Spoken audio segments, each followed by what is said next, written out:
Halo, assalamualaikum warahmatullahi wabarakatuh. Perkenalkan, nama saya Saila Elmaya dengan NIM 07011182227140. Saya dari kelas Ekonomi Politik Asia Pasifik HIA Indralaya.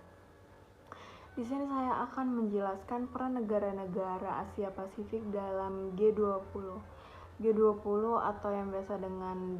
atau biasa yang disebut dengan Group of 20 adalah forum internasional utama untuk kerjasama ekonomi global. Anggota G20 mencakup negara-negara dengan ekonomi terbesar di dunia, termasuk dari kawasan Asia Pasifik.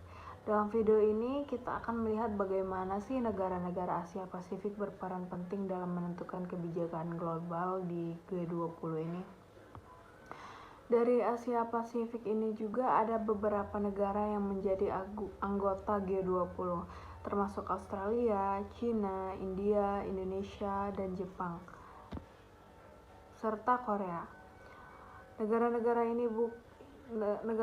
ini juga bukan hanya memiliki peran penting dalam ekonomi kawasan, tetapi juga dalam ekonomi global. Bersama-sama mereka mewakili hampir setengah dari populasi dunia dan menyumbang bagian besar dari produk domestik bruto, atau biasa yang disebut dengan PDB global.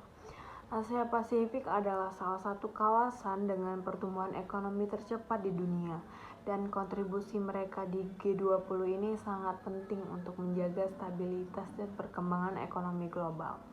Salah satu peran utama negara-negara Asia Pasifik di G20 ini adalah memperkuat kerjasama ekonomi dan perdagangan global. China, India, misalnya sebagai dua negara dengan populasi terbesar di dunia, memiliki peran sentral dalam perdagangan internasional dan produksi manufaktur. Keduanya juga menjadi motor penggerak utama dalam hal inovasi teknologi dan transisi energi, seperti contohnya negara Jepang dan Korea Selatan. Sebagai negara maju yang memiliki pengaruh besar dalam industri teknologi, otomotif, dan elektronik, mereka sering menjadi pendorong dalam pembahasan mengenai inovasi digital dan teknologi hijau di forum G20.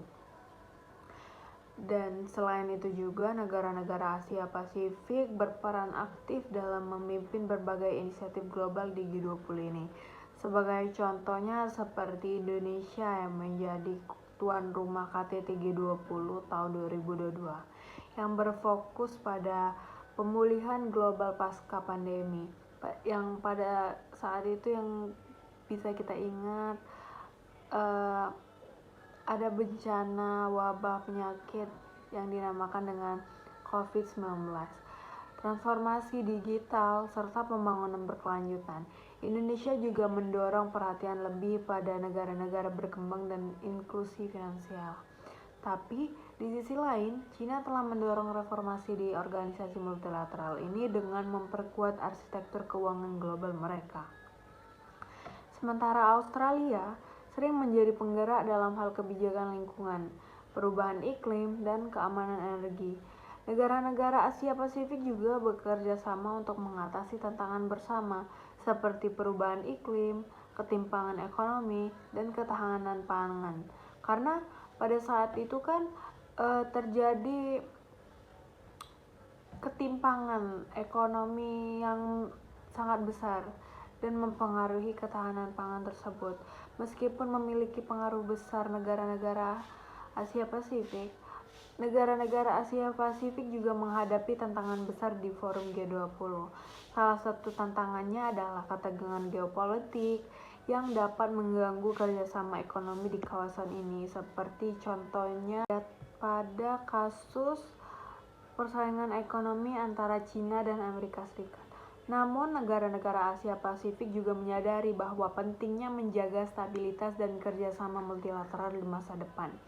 Asia Pasifik juga diperkirakan akan semakin berperan penting di dalam G20 ini, terutama dalam isu-isu seperti perubahan iklim, transisi energi, serta pemulihan ekonomi yang lebih inklusif dan berkelanjutan. Dari perdagangan global ini hingga inovasi teknologi dan kebijakan lingkungan, negara-negara Asia Pasifik memainkan peran vital di G20. Peran mereka tidak hanya memperkuat ekonomi kawasan, tetapi juga mendorong solusi untuk tantangan global. Melalui forum G20, mereka terus bekerja sama untuk membentuk masa depan ekonomi dunia yang lebih berkelanjutan dan inklusif.